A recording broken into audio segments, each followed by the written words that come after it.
Now that you've learned a bit about Dr. Robert Hartman's life and vision, let's turn to the foundations of his work and the core principles of formal and applied axiology, the science of value, valuation, and value creation.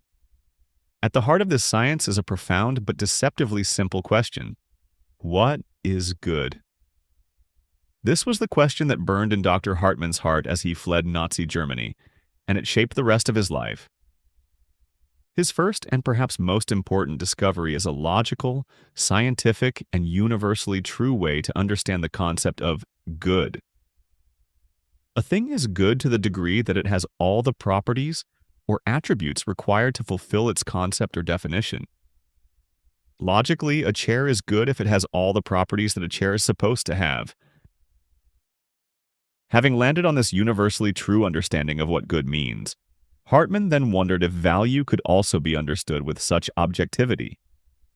With a doctorate in philosophy, he knew that philosophy alone could not answer the question, and he would need to make use of his other doctorate, mathematics, to find the answer. He began with the premise that every concept has a set of attributes that describe that concept.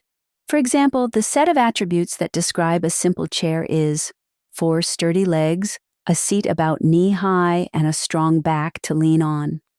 That's a pretty small number of attributes. But what of true love? Is there any limit to the number of attributes that describe true love? Using set theory and transfinite calculus, Hartman proved that value is determined by the number of attributes in the set of attributes that describe the concept of the thing being valued. In short, the greater the complexity, the greater the value. Moreover, complexity itself falls into 3 mathematically defined categories or dimensions of value, which he called systemic, extrinsic, and intrinsic. We'll look closer at the meaning and application of each dimension later in this series, but let's take a quick look at them in terms of complexity. The systemic dimension deals with synthetic concepts like rules and ideas. Synthetic concepts have sets of attributes containing just 2 dualistic possibilities, such as is-isn't, right-wrong, perfect, or non-existent. There are no shades or degrees in the systemic dimension. The attribute sets of extrinsic things, such as a chair, can be highly complex but not infinite. The extrinsic dimension is the dimension of degrees and comparisons, more, less, better, fair, worse, etc. It's in the extrinsic dimension that one chair can be better, worse, or just as good as another. The intrinsic dimension is the dimension of infinite complexity. Like true love, it's the realm of the unique, the incomparable, the irreducible, and irreplaceable. Based on degrees of complexity, these 3 dimensions form a hierarchy of value, with systemic things having the least value, but still valuable, and intrinsic things having the greatest value, infinite value, in fact. This way of understanding and identifying value is not grounded in morality, ethics, religion, or social norms. It's pure mathematics. What Hartman discovered isn't just a hierarchy of value, it is the hierarchy of value, scientific, mathematical, and universal, and everything in existence can be identified and accurately measured and valued according to this hierarchy. Isn't value something we decide for ourselves? You might ask. Don't different people value different things? How can there possibly be a universal hierarchy of value?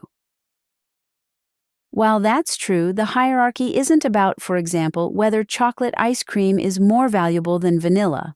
Ice cream is ice cream. Vanilla and chocolate are just extrinsic attributes, flavors of an extrinsic thing, ice cream.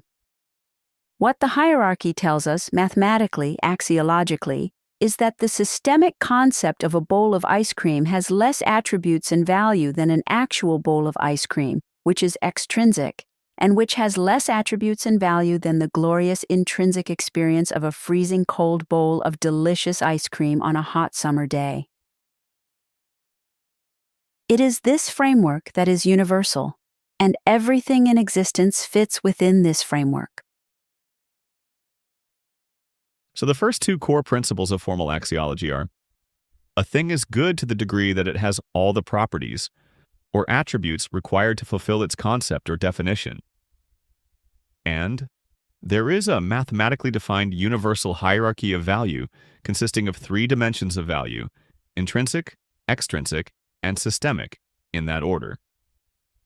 Since Hartman passed away in 1973, science has made extraordinary discoveries in psychology, neuroscience, and physics. And these principles have stood true across all sciences, cultures, and contexts. In the next video, we'll explore some principles of applied axiology that will help bring these first two principles to life in your everyday world.